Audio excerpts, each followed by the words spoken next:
This video has been brought to you by Call of War. Call of War is a free online PvP strategy game in which you choose a real country to lead through World War II.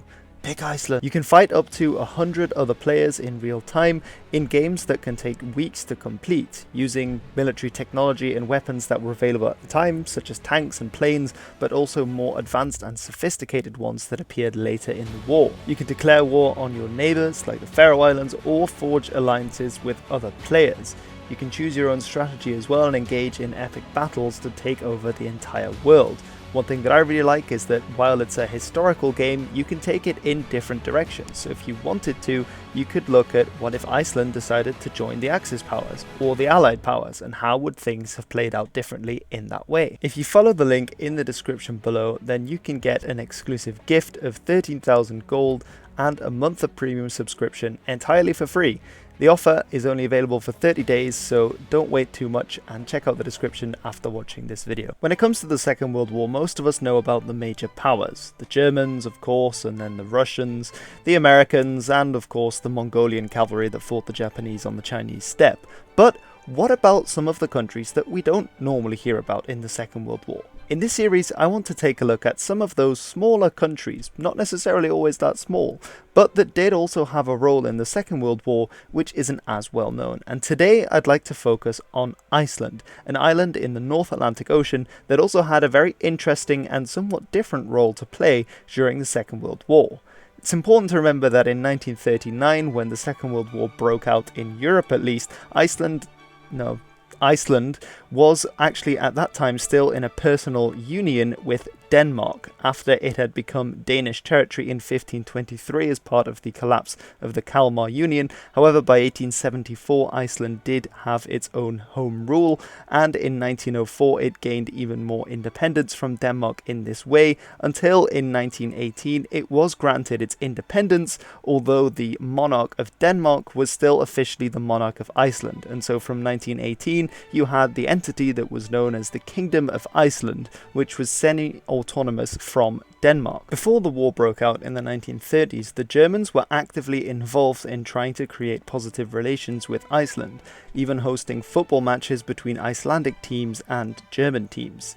However, by 1939, the British were also involved in trying to win over the Icelanders to join the Allied side during the war, particularly as things went south in France, although the Icelanders followed the same line as Denmark in stating that they were firmly neutral and didn't provide any promises of assurance to either the Germans or the British, remaining completely neutral. They did start to prepare and notice that a war was happening, however, and the Icelandic police started to arm and to train with firearms. This is because Iceland didn't actually at that point have an army or a navy, and still to this day does not. What the war in the first few months looked like for the Icelanders was stopping vessels coming into their sovereign waters, as well as warplanes flying over, as indeed there was a lot of activity around Iceland as the Germans and the British were fighting one another in the North Atlantic, especially with warships and also with submarines.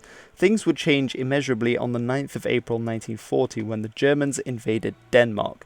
And despite Danish resistance, they were only able to hold out for several hours before the government of Denmark capitulated, and this thus left Iceland on its own. Now that Iceland was alone, it opened a legation in New York City. A legation is basically a slightly less formal version of an embassy, so that it could interact with the outside world, as previously Denmark had been the nation that took care of the foreign policy and military defense of Iceland. But now that Denmark had been taken over by the Germans, Iceland was left in a vulnerable position.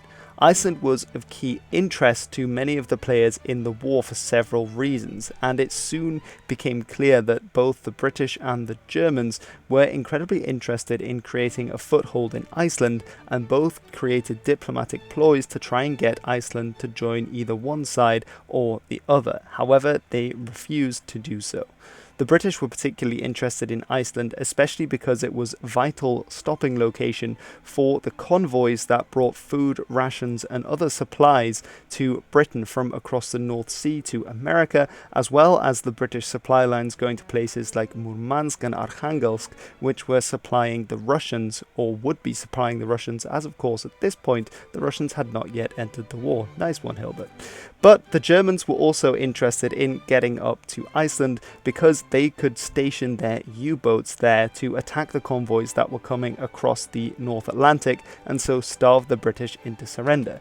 Furthermore, a little bit later on, after they were planning Operation Sea Lion and trying to get at the British forces in the United Kingdom, this could be a potential base from which they could attack northern Britain and Scotland, although of course in 1940 Operation Sea Lion was still something that was to come. But if the Germans were planning to invade Britain, this could be a useful location from which to launch more diversionary attacks, as well as a proper thrust into the north of the island. The British struck first in the North Atlantic on the 12th of April 1940, when they occupied the Faroe Islands, a set of islands in the North Atlantic closer to the European side and to Scandinavia, which were also officially Danish. If you're interested in this, I've already made a video about it, which you can watch by clicking the card or by following the links in the description below. If anything though, the occupation of the Faroes was a warning sign to Iceland that the British were prepared to make a move to stop the Germans advancing through the North Atlantic, even at the cost of neutral nations. As the British also sent soldiers to Norway to try and halt the German advance that had started with the occupation of Denmark, when things were going downhill here, it seemed likely that they would indeed invest troops in occupying the other islands in the North Atlantic, the largest of course being Iceland. On the 6th of May 1940, Winston Churchill briefed the cabinet with his idea to indeed station troops on Iceland, despite the fact that Iceland was a neutral nation and this would essentially be an invasion. The British plan was to travel by sea and take the Icelandic capital of Reykjavik. From then, they would follow the fjord to the north and secure this area to stop any kind of landing happening here, as this was necessary to secure the capital.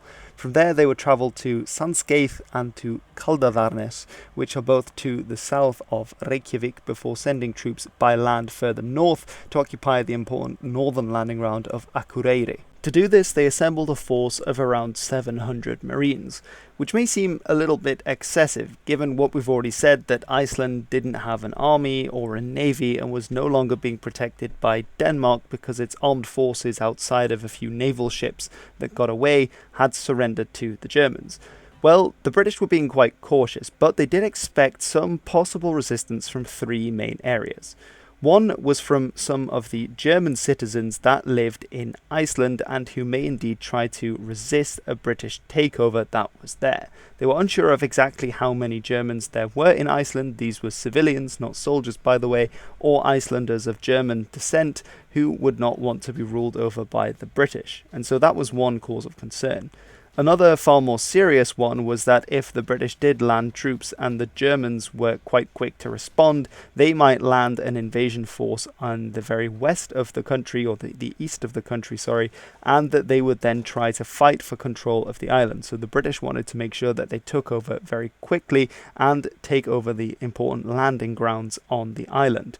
A third source of potential resistance would be the Icelandic police, who, as I mentioned, were indeed an armed force, and because the British were actually invading the island, and possibly any of the Danish vessels that might be passing, as Denmark, as I've already said, was officially responsible for the defence of Iceland against any invasion. On the 8th of May 1940, the British took off, and despite the fact that the journey was fairly normal across the seas weren't too rough, many of the sailors and the marines who hadn't actually ever put to sea before were very seasick. As one Stan Foreman, a petty officer of the HMS Berwick, recalls, in May 1940 we transported Royal Marines to Iceland, and the island was occupied on the 10th of May to prevent the occupation by a German force. A number of German civilians and technicians were made prisoners and transported back to the United Kingdom. Very rough seas were encountered on passage to Iceland, and the majority of the Marines cluttered gangways and mess decks throughout the ship, prostrate with seasickness. One unfortunate Marine committed suicide. Despite this small tragedy in comparison to what was unfolding around them, however, the British soon lost the ever-important element of surprise as they sent their reconnaissance plane to scout over the rooftops of Reykjavik during the night, and Icelandic passenger planes that flew from the island only ever travelled by day, and so the inhabitants of the city hearing a plane at night knew that something was afoot. Furthermore, the next day the convoy was spotted by Icelanders on the coast, including by the German consul on the island, who quickly went back to his office. However, the British were still able to disembark without too much trouble, doing so in a polite and orderly fashion with the help of some Icelandic officials who held back the crowd. Nevertheless, a sort of scuffle did break out, and one of the Icelanders was able to grab the rifle from an unprepared marine, although all that ended up happening was that he shoved his cigarette into the barrel, gave it back to the startled marine and said, "Be careful with it." The British suspected there would be more trouble when they went to the German consulate in Iceland, approaching it very cautiously after having taken over several of the important communications, post office and official buildings in the capital Reykjavik. They prepared for what could have been a gunfight if there were indeed German soldiers inside, or if the consul decided to go down without a fight. But in the end, they were able simply to knock on the door, and the consul opened the door and brusquely reminded them that Iceland was a neutral country and that they were invading, to which the British officer in command replied Denmark had also been a neutral country, before promptly arresting him. In the end, none of the sources of resistance that the British had counted on fighting back against them actually materialized, and the British takeover of the island went smoothly and largely with the cooperation of Icelandic officials and the population at large.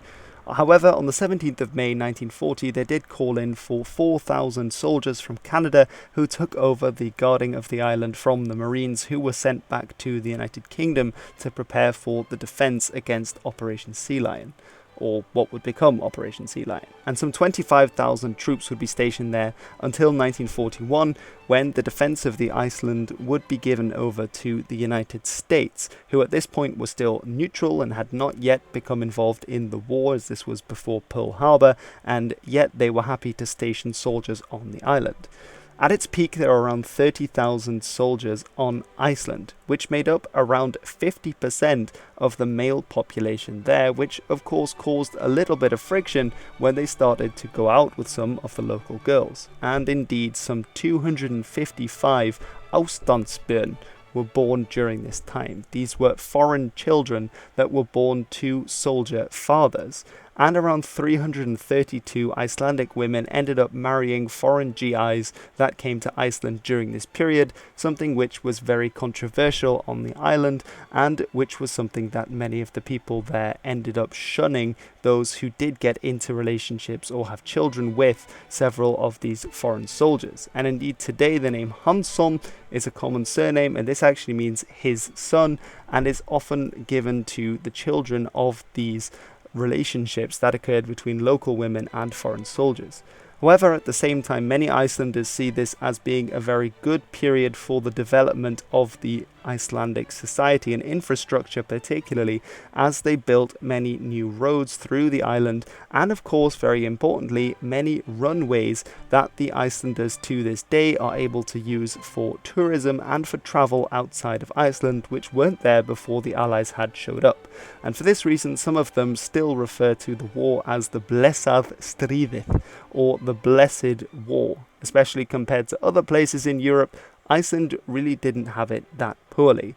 By 1944, it would also become incredibly important for the Icelanders' self-determination, because in this year they declared full independence from Denmark, renouncing the acknowledgement of the Danish monarch as the monarch of Iceland, and so they founded the Republic of Iceland, the founding of the same government body that is in control of the country today. And in 1945, at war's end, the British promised to hand over the air bases that they had built to the Icelanders and promptly departed. The United States in 1946 signed the Keflavik Agreement, in which they said that within 6 months they would do the same. However, it took a little bit longer, and in 2006 they were still there and finally left. That's something for another video, but in 1948 the Americans did include Iceland within the Marshall Plan and gave over some $43 million to help pay for the services of the Icelanders and the use of their country as a base during the Second World War. And so that is really the story of Iceland during the Second World War. They did lose around 230 people, most of these being mariners, as the war going on around them with the U-boats did end up sinking quite a few Icelandic ships, and fishing vessels became the unfortunate and accidental targets of floating mines and the like. These, as I said again, were largely because of the actions of U-boats which would target the convoys in the North Atlantic, and was one of the main reasons that the British were there, as well as to stop the Germans from taking over. Although it's often fun to speculate how the war might have been different if the Germans had actually got to Iceland first. Indeed, they did actually plan to kick the Allied forces out in Operation Ikarus.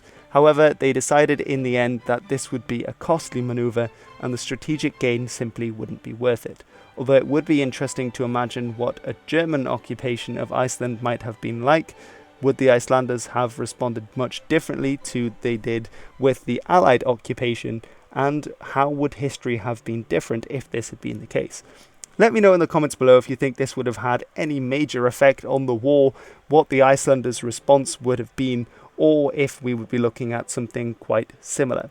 But in the end, that is all that I have to tell you today about the role of Iceland during the Second World War. It's fairly similar, but also different in some ways to the role of the Faroe Islands during the war. They were also a neutral, they were also a Danish possession at the time, and they were also occupied by the British. Although I think that the response of the islanders to the occupations was rather different, with the Faroese taking on quite a lot of elements of British culture, which you can still see in the Faroe Islands today, whereas the Icelanders have always been very independent-minded in a way and very proud of their own culture, their own language, and their own traditions. Let me know what you think in the description below. I'd love in the comments below. I would love to hear your thoughts on this and which other countries you'd like me to cover for the Second World War that aren't too well known. But anyway, for now, I have been Hilbert, and this has been The History. This video has been sponsored by Call of War, a free online PvP strategy game set during the Second World War, in which you choose your own strategy and engage in epic battles. Click on the link in the description to get 13,000 gold and 1 month of premium subscription for free. Only lasts for 30 days.